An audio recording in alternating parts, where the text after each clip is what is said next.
안녕하세요. 통합가게 임병준입니다. 자, 17차시 수업이고요. 17차시 수업. 오늘은 신소재 개발과 활용에 대해서 이야기할 건데요. 우리 16차시에서 신소재 개발과 활용에 대한 이야기를 하기 위해서 지난 시간에 했던 내용을 잠깐 좀 떠올리면은 물질의 전기적 성질과 물질의 자기적 성질에 대한 이야기를 했습니다. 그래서 전기적 성질로 우리가 얘기한 거는 세 가지 있었죠? 도체, 반도체, 부도체 혹은 절연체, 이렇게 세 가지. 그리고 자기적 성질도 우리 세 가지 이야기했습니다. 강자성이냐, 반자성이냐, 상자성이냐. 근데 내용, 적혀 있었던 내용은 좀 구성이 달랐죠? 자석이 될 수 있는 물질, 자석이 될 수 없는 물질, 이렇게 나와 있었습니다. 자, 그러면 오늘의 학습 목표인데요. 지난번에 학습 목표랑 동일합니다. 전기적 성질을 이용하여 신소재, 그리고 자기적 성질을 이용한 신소재를 말할 수 있다라는 것이고요. 물질의 다양한 물리적 성질의 변화를 시켜 신소재를 개발한 사례를 찾고 그 장단점을 평가할 수 있다. 요거는 역시 다음 차시에 아마 진행되게 될 겁니다. 자, 그러면 신소재에 대한 이야기를 본격적으로 해보겠습니다. 자, 신소재라는 건데요. 신소재, 소재라는 것은 무언가를 만들기 위해서 사용하는 물질들을 의미하는 거죠. 근데 앞쪽에 신자를 붙여놨습니다. 즉, 새로운 소재를 우리 지칭하는 거고요. 기존 소재, 우리가 원래 쓰고 있었던 물질이라는 것이죠. 그러한 물질들의 화합물 조성이나 결합 구조를 변화시켜서 새로운 성질을 띠게 만드는 물질을 우리 신소재라고 부릅니다. 예전에는 화합물 조성을 변화시켜가지고 새로운 물질을 만드는 거에 좀 몰두를 했습니다. 우리가 원자를 볼 수 없던 시절, 분자 구조를 세밀하게 다룰 수 없었던 시절에는 화합물 조성에 대한 이야기를 많이 했는데요.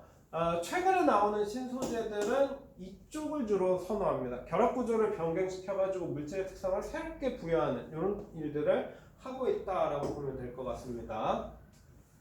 자, 예인데요.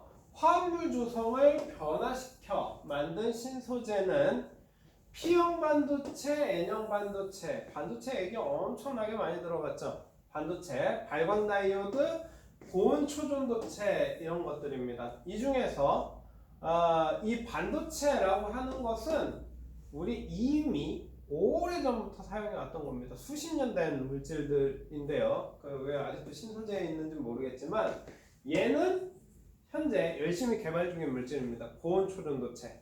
고온 초전도체가 개발이 되면 우리의 생활이 어마어마하게 달라질 겁니다. 자, 그리고 결합 구조를 변화시켜서 만드는 것, 요게 최근에 나오는 물질이다라고 보면 되는데요. 그래핀 탄소 나노 튜브입니다. 이렇게 두 가지인데 사실 두 가지 중에 이 탄소 나노 튜브라고 하는 것은 불행히도 우리나라 아마 서울대일 겁니다. 서울대 과학 팀에서 존재하지 않는다라는 사실을 밝혀내 버렸고요. 대신에 그래핀에 대한 연구는 우리나라에서 엄청나게 발전하고 있습니다. 그래서 이런 물질들이 실제적으로 현재 주목받고 있는 신소재다라고 보면 될 것 같고요. 그래도 탄소 나노 튜브라는 표현은 계속 씁니다. 탄소 나노 튜브가 존재하지 않는다라는 걸 밝혀냈지만 이 표현은 계속 씁니다. 요거 나중에 자세하게 다룰 기회가 있을 겁니다. 뒤쪽에서.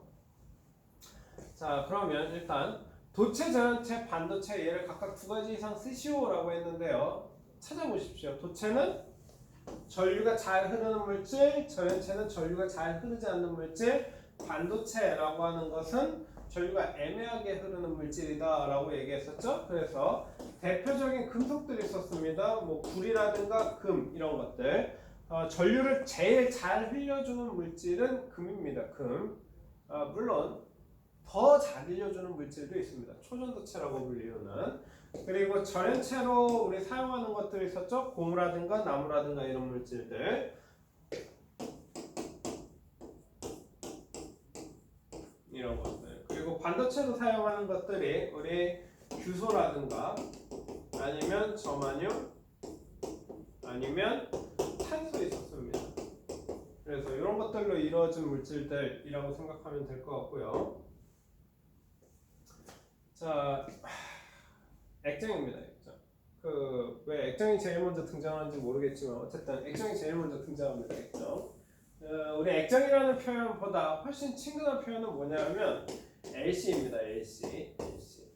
LC도 사실 친근하지 않죠. 우리한테 훨씬 친근한 표현은 이거죠. LCD. 얘는 LCD는 리퀴드 크리스탈 디스플레이입니다. 그래서 디스플레이 장치라는 의미이고요. 실제적으로는 액정을 활용한 화면 구성을 하면 LCD라고 부르는 거라 실제로는 액정입니다.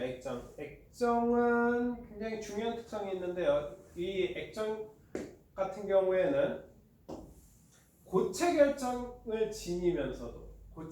성질을 지니면서도 액체처럼 유동성을 가지고 있다라는 것이 굉장히 중요한 특성입니다. 우리 이 결정이라고 하는 것을 부르는 용어가 있는데요. 그 결정이라고 하는 용어를 우리는 크리스탈이라고 부르고요. 시죠? 그리고 액체를 지칭하는 용어는 리퀴드입니다. 리퀴드. 그래서 LC라고 하는 것이 L은 액체 같은데 C는 결정이 있다라는 겁니다. 결정을 지닌 액체. 이것을 우리는 액정이라고 부르는데요. 이게 왜 신소재냐 하면 우리가 이야기하는 물질의 상태라고 하는 것은 세 가지 있습니다. 고체, 액체, 기체. 이렇게 세 가지입니다. 물론 나중에 여기에다가 뭐 플라즈마라든가 다른 상태들이 이렇게 추가가 될 건데요. 고체의 특성 좀 생각해 보겠습니다. 우리 고체의 특성하면 여러 가지 것들을 떠올려 볼 수 있는데요. 뭐 단단하다 이런 잘못된 생각도 있습니다. 대표적인 예인데요. 우리 알고 있는 물질 중에 유리 생각해 보면 됩니다. 유리 단단하죠? 유리처럼 단단하지 않습니까? 유리를 매우 두껍게 쌓아 놓으면 그 위에 우리 올라설 수 있죠. 유리 단단합니다. 그러면 유리는 액체인가요? 고체인가요? 라고 생각해 보면 되는데 불행히도 유리는 액체입니다. 액체. 고체가 아닙니다. 유리는 다시 한번 강조하지만 우리 착각할 수 있는데 유리는 단단하기 때문에 고체다라고 착각할 수 있는데 유리는 액체입니다. 고체가 아닙니다. 고체의 특성은 단단하다가 아닙니다. 고체의 특성은 단단하다가 아니고 고체의 주요한 특성은 결정 구조를 가지고 있느냐라는 것이 고체의 주요한 특성입니다. 그래서 유리는 결정 구조를 가지지 못합니다. 유리는 결정 구조를 가지지 못하고 그 결과 고체가 못된 액체라고 부르는 것이죠. 그러면 액체라고 하는 거 우리 흐른다라고 생각하고 있었는데요. 유리가 흐르느냐? 라고 물으면 유리도 흐릅니다. 유리도 불행히도 흐르고 있습니다. 근데 너무 천천히 흐르다 보니까 우리 눈에 흐르는 것처럼 보이지 않을 뿐인 것입니다. 그래서 고체와 액체를 나누는 건 단단하다 아니다가 아닙니다. 고체와 액체를 나누는 것은 결정 구조가 있느냐 없느냐로 고체와 액체를 나눌 겁니다. 그렇다면 결정이 있다라는 얘기는 고체의 특성이 되겠죠. 흐른다는 액체의 특성이 되는 겁니다. 그래서 액정은 고체도 아니고 액체도 아닌 물질의 네 번째 상태입니다. 우리 물질의 상태를 고체, 액체, 기체 이렇게 나눴는데 그게 아니라 고체, 액체, 기체도 있지만 액정이라고 불리우는 네 번째 상태도 존재한다라고 보면 되는 겁니다. 그래서 이러한 액정 분자는 보통 가늘고 긴 사슬 형태의 배열을 하고 있는데요. 이 가늘고 긴 배열이 전기적인 현상에 따라서 배열이 됩니다. 그래서 이 배열을 통해서 빛을 통과시킬 것이냐 혹은 빛을 차단할 것이냐를 결정해 주는 것이 액정의 역할입니다. 그래서 액정에 대해서 이야기를 하고 있는데요. 자, 액정 표시 장치가 여기 나왔죠? LCD입니다. 액정의 성질을 이용하여 영상을 표시하는 장치로 전압에 따라 빛의 투과 정도를 조절할 수 있다인데요. LCD는 이제는 잘 안 씁니다. 우리 LCD에 대비돼서 이야기하는 것이 LED가 있죠. 한때는 LCD가 성능이 좋았습니다. LCD가 성능이 좋아서 LCD를 고집했었는데 지금은 압도적으로 LED 성능이 좋습니다. LED 성능이 압도적으로 좋기 때문에 이제 LCD는 저가 장치들, 매우 싼 장치들에서 사용하지 대체적으로는 이용하지 않는 추세입니다. 이게 참 교과서의 한계예요. 무슨 얘기냐? 우리 지금 신소재라는 파트에서 LCD를 다루고 있어요. 신소재라는 파트에서. 근데 이 LCD는 다음 대체 기구까지 나왔어요. 이미 과거의 유물입니다. 과거의 유물. 근데 교과서에서는 이 과거의 유물을 신소재라고 다루고 있다라고 보면 됩니다. 자, 어쨌든 이 액정의 성질을 이용하여 영상을 표시하는 장치를 우리 LCD라고 부르고 있습니다. 자, 액정 표시 장치의 이용인데요. 뭐 전자계산기, 온도계, 자동차의 길안내기, 뭐 텔레비전, 휴대전화 등의 영상 표시 장치를 이용한다라고 했는데 이 것 중에 대체적으로 이런 녀석들이나 우리 랩이라고 부르죠. 혹은 이런 녀석들 그리고 이런 녀석들 특징이 있죠. 비쌉니다. 그렇죠. 자동차 쌀 리 없죠. 텔레비전 역시 비쌉니다. 요즘에는 뭐 40만원대 이런 가격대에 텔레비전도 나오고 있지만 뭐 대체적으로 수십만원의 호가는 굉장히 비싼 물건입니다. 자동차는 뭐 몇천만원씩 하죠. 이런 비싼 물건들에는 이제 더 이상 LCD 잘 안 씁니다. 비싼 물건들은 비싼 만큼 값어치를 하는 LED로 대체하고 있다라고 보면 됩니다. 자, 이런 장치들에 사용하고 있다라고 보면 될 거고요. 자, 반도체인데요. 반도체. 이 반도체가 좀 골 때립니다. 반도체라고 하는 것은 다양한 의미를 내포하고 있는데요. 규소나 점화용 같은 물질, 이런 물질들을 우리는 순수한 반도체라고 부릅니다. 순수하다. 뭔가 섞여 있지 않다라는 것이 되겠죠. 뭔가 섞여 있지 않은 것을 강조한다? 바꿔 얘기하면 뭔가 첨가하겠다라는 얘기가 되겠죠. 불순물을 첨가한다. 불순물을 첨가한다. 이 녀석 우리는 불순물 반도체라고 부르는데요. 불순물을 첨가하는 이 과정을 우리는 도핑이라고 부릅니다. 도핑. 도핑이라는 표현 들어본 적 있죠? 우리 뭐 월드컵이라든가 올림픽이라든가 이런 데에서 많이들 나오는데요. 약물 쓰는 게 도핑이죠. 우리 몸에 원래 조금 있지만 그 녀석을 몸에다 막 주입해가지고 신체 능력을 끌어올리는 거 우리는 그걸 도핑이라고 부르잖아요. 그것처럼 원래 순수한 반도체는 전류가 잘 안 흐릅니다. 자유전자가 적기 때문에. 그래서 여기에다가 불순물을 첨가해서 전류가 잘 흐를 수 있도록 전기적인 성질을 조절해주는 것을 불순물 반도체라고 부르는데요. 불순물 반도체로 두 가지 보겠습니다. 첫 번째, P형 반도체. 그리고 또 하나는 N형 반도체입니다. 그렇죠? 그래서 반도체는 순수한 반도체도 있고요. 불순물 반도체도 있습니다. 여기서 끝이 아닙니다. 몇 가지 더 있는데, 자, 반도체 이용인데요. 여기에서 여기까지네요. 여기 있는 애들 다이오드, 트랜지스터, 발광 다이오드, 유기 발광 다이오드 이렇게 되어 있죠. 자, 이 물질들, 여기 나와 있는 물질들은 뭐냐면 아까 전에 도핑을 통해서 불순물을 첨가한 불순물 반도체에는 두 종류가 있다라고 얘기했었죠. P형 반도체와 그리고 또 하나는 N형 반도체가 있다. 불순물 반도체는 이렇게 두 종류가 있다라고 얘기했는데요.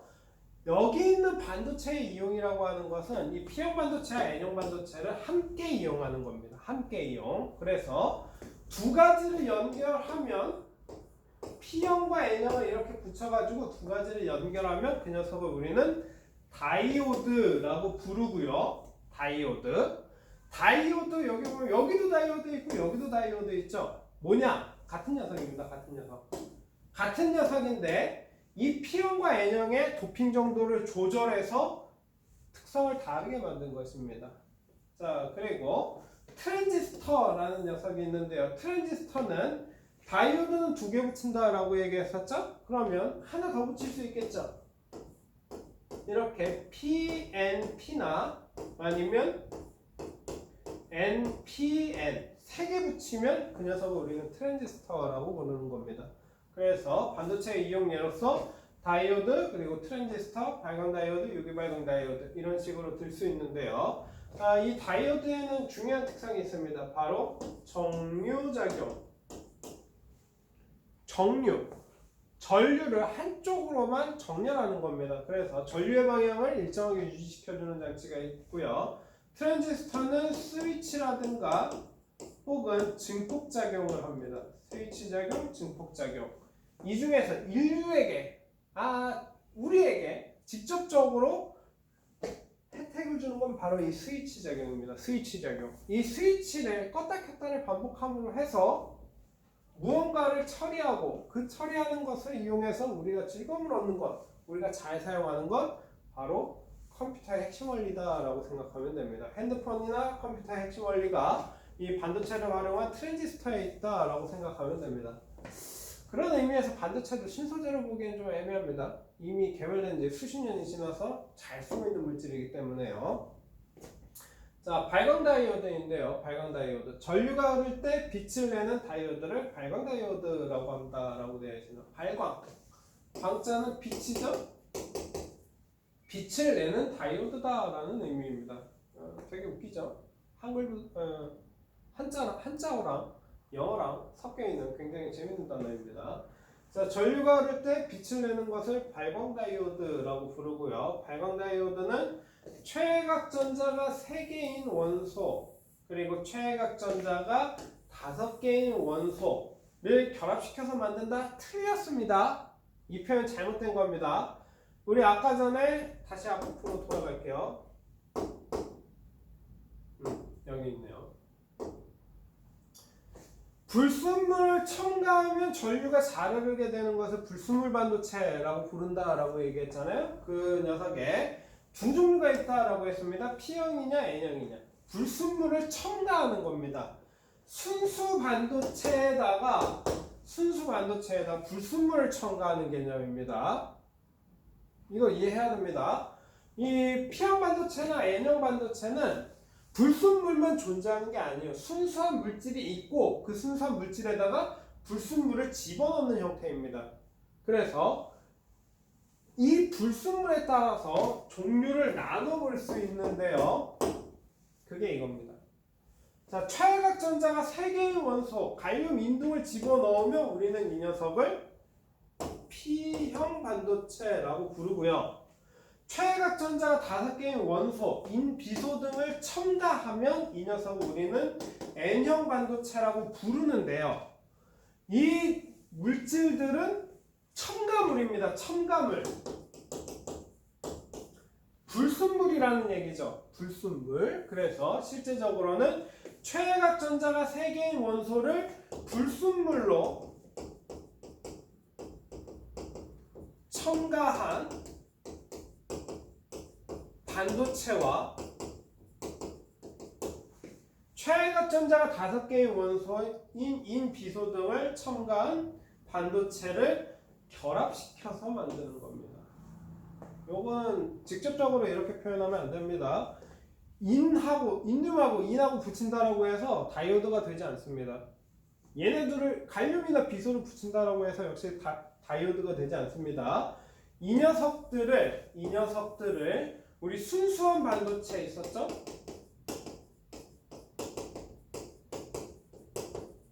여기에다가 집어넣은 후에 이러면 불순물이 첨가되어 있는 반도체가 만들어지겠죠. 이 불순물이 첨가되어 있는 두 종류의 반도체 P형이냐 N형이냐 이 두 가지를 붙이는 겁니다. 그래서 이 두 가지를 붙여서 빛을 내게 만들면 8번가이라고 부르는 것입니다. 자, 유기발광 다이오드인데요. 차세대 영상 표시 장치 디스플레이로 많이 활용되고 있습니다. 우리 OLED라고 부르고요.